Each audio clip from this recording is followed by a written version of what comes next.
Yo, welcome back everybody. Today we have Patch Day. Suddenly, out of nowhere, Patch Day, it's coming. Or, you know, to be a little bit more genuine, we kinda knew this was coming because they accidentally released this patch for 15 minutes last week. Oops, but hey, we live with that. We knew what we were kinda getting, and there's some added extra stuff in here to make it a little bit better. So without any further ado, the Battlegrounds update that launched today includes a bunch of hero changes and a lot of little tweaks here and there to core big tier 5 and tier 6 minions. We all know that the end of the Battlegrounds season will be before the end of this month. So this is a small patch, an unexpected patch out of nowhere. This is not the 0.2 patch, not the big one. Expect that within the next week to 2 weeks, probably 2 weeks from now, we will have a major Battlegrounds patch, which should introduce something that, you know, shakes up the game pretty heavily. Those 0.2 patches in the past have been new tribes, the Buddy event, the Dark Moon Prize event the first time, etc., etc. Fingers crossed for something new that's going to be real big. All right, without any further ado, again, here's the patch notes. So first thing, there were a couple updates to armor tiers. This is going to be a little bit weird to see, like Lich Baz'hial going down to tier 1. Until you see, well, Lich Baz'hial is changing as a hero. So you can come back to this at the end, kind of realize that Daryl, Deathwing, Guff, Elise, Sneed, well, let's be real. Deathwing, Elise, and Guff are the ones that got changed in this patch, and they got armor that adjusted with them. Lich Baz'hial, hero power completely redesigned. Instead of it being a push a button, get a coin to hand, take 2 damage hero power, it is now a temporary hero power for the turn to gain 2 extra gold. Interesting. So the 2 gold doesn't necessarily mean it's 2 gold hands or 2 gold coins added to hand temporarily. So the spell synergy drops for Lich Baz'hial. The leveling curve gets more awkward because you have to use the 2 gold in the same turn, but the damage is still the same proportionally. This is a pretty awkward change to the hero. You can compare Lich on the surface to a hero like Lord Barov when you gamble correctly. So your leveling curve can be pretty outrageous, honestly. You could go 3 on turn 2, theoretically, and just go straight to Tavern 3, take that extra 8 damage up front. Remember, Lich Baz'hial's armor tier has moved all the way down to tier 1, so like, you're going to take that damage and you're going to drop low real quick. And it's going to be very, very, very scary if you choose to power level on Lich. But power leveling is good in this game, so this is a giant question mark for me on whether or not this hero is going to be good now. I was a believer in Lich Baz'hial prior to the patch, and this definitely changed her so much that I'm not confident that Lich Baz'hial is going to be a top tier hero anymore. She falls in that category of relatively boring, with a hero power that was effectively just take a coin. So redesigning her in a way that is more adaptable and more unique, I mean, that's a plus, right? It's a change in the positive direction. It may not make her a better hero performance-wise, though. We shall see. Guff takes a nerf. Guff, remember, Guff, prior to the Ysera change and the Chroma Wing change, was the highest win rate hero out of all heroes in the lower MMR brackets. Basically, the further up you went in MMR, the worse Guff got. Now, that being said, Guff was always at least a tier 2 hero, so like Guff overperforming across the entire spectrum of ratings kind of warrants a little bit of a nerf, plus Guff is fairly auto-play. Push the button, get the stats kind of thing. Seems like a warranted nerf, going down from +3/2 to +2/2 per hero power. That is a substantial nerf. I wouldn't be surprised to see Guff play rate drop very significantly because of this. All right. Now this is a cool one. Deathwing's going back to old Deathwing form, +3 attack to all minions. A lot of people don't like Deathwing. Coffee sip time. A lot of people don't like Deathwing. They're out there going, well, why do you take a hero power that gives the enemy the same benefit that you get? But it's always the same discussion. You tailor your composition around having this hero power every single round. Other people don't have that luxury. If they pick up every rat pack that they see and every micro bot, Deathrattle, whatever it might be, they're not very strong against each other. They may be strong against you, but they only get to fight you 1 out of every 7 rounds. Doesn't really work for everybody else, right? And then you as Deathwing, you take all your Deathrattles, play a low curve, then power level to the moon. I wouldn't be surprised to see Deathwing go right back to being a tier 1 hero, especially at high MMRs. Should be very interesting, and the better that Deathrattle builds get, mech boards, beast boards, the better Deathwing gets. And especially when 6 stars are king, because you can just level at a really high health pool, and then just play the game like you don't have a hero power. It worked pretty well in the past. I wouldn't be surprised to see it work about the same nowadays. Alright, and Kael'thas. I kind of forgot there was another hero here. Whoops. Kael'thas gets changed. Little tiny niche change here. Basically changing from every time you buy a minion, you trigger your orbs, to every time you play a minion, you trigger your orbs. So in other words, cards like Celemental, cards like Tavern Tempest, they get better to you because they generate extra minions into your hand, and you get to play and trigger extra hero powers. Small buff. Doesn't make a massive difference, but Kael'thas is a relatively viable hero, albeit a bland hero. You know, when you don't get offered anything that's a good hero, taking tempo is a reasonable way to play the game out for top 4. Kael'thas will be a little bit better at that now. Not exactly exciting about this. I forgot this patch was even in the patch notes when I was scrolling through.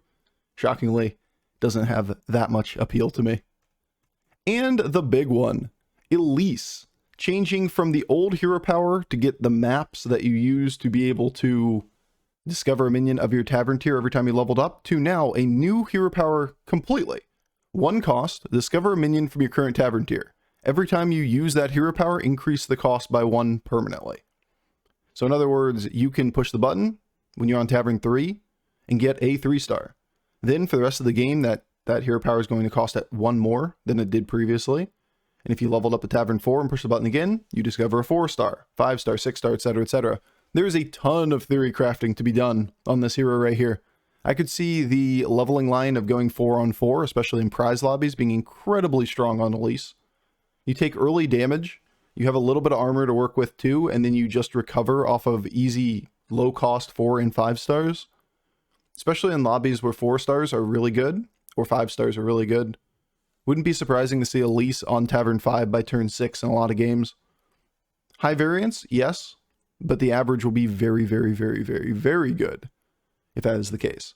Now that being said, if tempo gets too high, then Elise kind of falls through the floor, as she's done in the past. She's basically a greed hero, and when tempo gets too high, how do greed heroes do?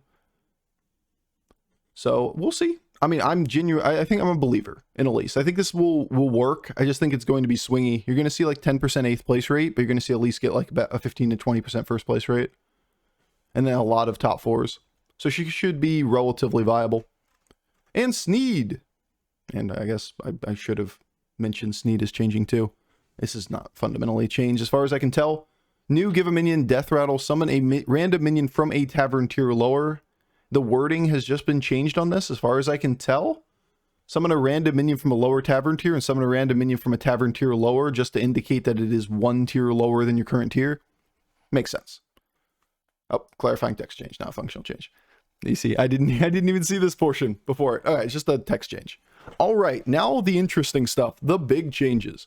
Gar is back. For those of you that don't know what Gar is the 6-star elemental that was removed a long time ago. Its stat line reads 8/8 elemental taunt. Every time you play an elemental, gain health equal to the number of elementals that you control. So in other words, if you play Gar on a board full of elementals and you cycle this elemental through, you get a +7/7 or a +7 health buff to that Gar for each elemental that you're playing through. So like for a elemental, it'll be 2 different elementals. Casually add 14 health to that Gar. That's kind of the extreme case. But the olden days, Little Rag Gar strats were very, very good. In fact, for those of you that were around a year and a half ago, or a little over a year ago, when they added the damage cap to the game, Gar was the primary culprit that caused those crazy 35+ damage swings in the middle of the game, where people were getting one shot because somebody tripled in the Gar early, and you got like a 30 health 8 attack taunt on like turn 7 or turn 8. And you're like, well, shit, that solos my board. Not only does it solo your board, it intercepts every single attack, so none of the minions on your opponent's board are dying as well, and you end up taking ridiculous amounts of damage. Now, scaling has increased a lot since that point. Little Rag Gar doesn't concern me nearly as much now as it did back then, and we will see how this shapes up. We got a change to Little Rag coming in a second. That will also be very, very important with trying to interpret how strong Gar will be. Greasebot's back. Now, Greasebot got, let's just say, it got the boat treatment. It was removed from the game, and they brought it back as a ghost of its previous self. Shouldn't have brought it back, let's be honest. Greasebot coming back as a, after a friendly minion loses Divine Shield, gave it +2/2 permanently, or give it +2/2 for permanently. You're like, okay, cool. Yeah, that's only one stat different. It used to be +3/2, now it's +2/2, and +3/2 is broken, right? Well, if you look closely, the card doesn't have Divine Shield anymore. That's really bad.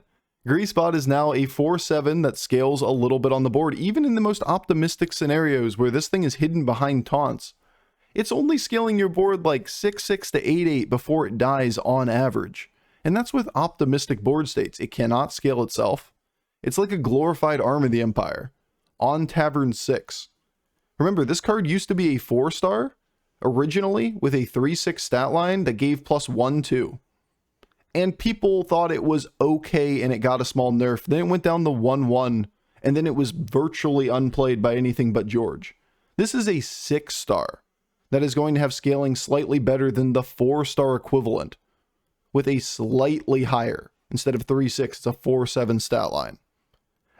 Let's take a step back without being complete doomsayers on Greasebot and say there's going to be a time and a place for this card. You have a Deflecto mid-game board, you find a mech roll, you triple into a 6, you see the Greasebot, it's still a good card. You're still going to like it in that scenario. But on turn 7, turn 8, when you don't have a real comp yet and you get offered a Greasebot, that is a dead card equivalent to Zap. Like, it is bad level at that point. If you have no Divine Shields on the board, you are not picking up a Greasebot and pivoting toward Divine Shields. It's not a viable scaling line. It is way too slow for the scope of this game. Now, if you have a couple Divine Shields, it's a reasonable way to pivot. Okay. But it's certainly a below average 6-star added back in this form. We'll see. It's, it's better being not great than completely and utterly busted like it was before. So we'll see how that one plays out. Little Rag moved to Tavern 5. Sleep on this as much as you want. I've seen a lot of people on forums saying that elementals are still going to be trash, they can't scale, etc., etc., etc. I don't think that's right. I don't think that's right at all. I think that when you move Little Rag to Tavern 5 and you make it more apparent, you also make it so that Genie can trigger Little Rag even if you're not on Tavern 6. And then you add back in Gar to the pool. We once again open up the elemental line of Bran plus Little Rag plus Tavern Tempest, Gar, Genie, etc., etc., etc.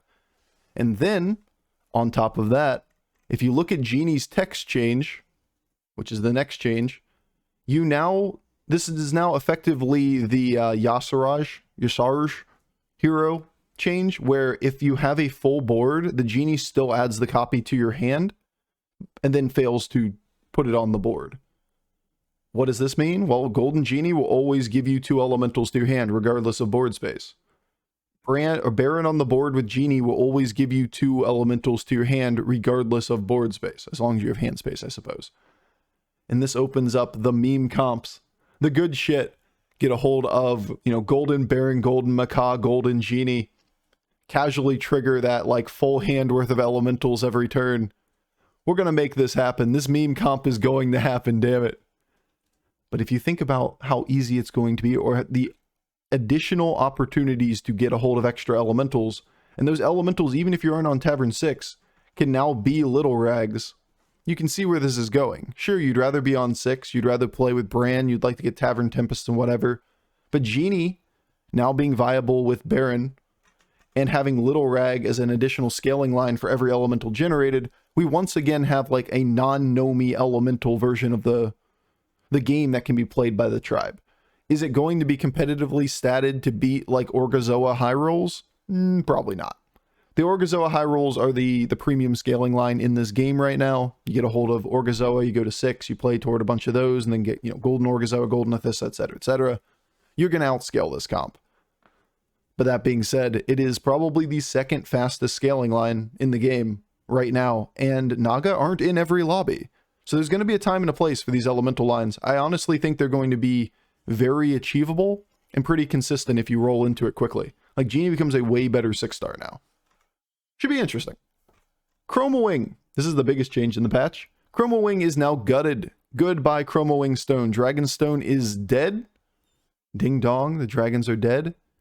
Instead of having +1/1 for each dragon every time you level up, it is now +1 attack for the dragon, each dragon every time you level up, or 1 attack for Chroma Wing per dragon every time you level up. To compensate, they add 4 base health to the unit, but instead of making, like, you know, consistent 60/60s in the middle of the game for Ysera, you're making consistent 68s in the middle of the game for Ysera. 8 health is a lot less than 60, believe it or not. Now that cheese line is gone, other heroes like, say for example, Hooktusk and Jandis, and heroes that like to stay on Tavern 1 that oftentimes would pick up the dragons as they did their normal leveling curve, they're not going to be as affected by this. Instead of having a 12/12 Chroma Wing when you go to Tavern 5, you'll have a 12/4. Sure, it's still a playable card in that scenario, but 12/4 is a lot worse than 12/12 as well. It's definitely a nerf pretty much across the board. You don't have to play for red whelps anymore. They're going to go down in prevalence in their pick rate. Basically, Chroma Wing's just going to be an okay card to pick up, similar to picking up any tempo 1-star. Okay, cool. Seems reasonable. Doesn't seem broken. Doesn't bust the early game where you need to stay on 1 for too long. That's a healthy change. And last but not least, great deal, the Tavern Prize. The one on turn 12 has been reduced from a discount of 6 to a discount of 5. This was the highest performing spell on turn 12. Turn 8, I said 12.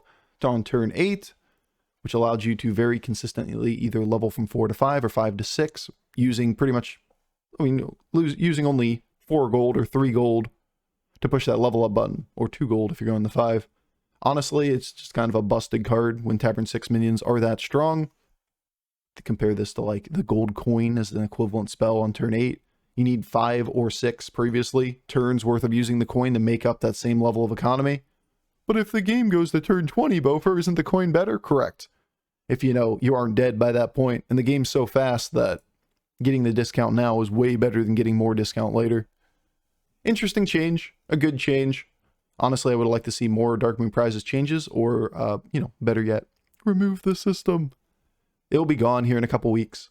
Dark Moon Prizes will be removed in the patch that introduces the 0.2 patch. I keep thinking it's going to be some kind of new event or whatever, but the big substantial Battlegrounds change that is coming before the end of the month. So once again, these are the patch notes that are live now. Good changes out of the blue. We didn't expect a patch today, or didn't expect there to be a major patch before the 0.2 patch.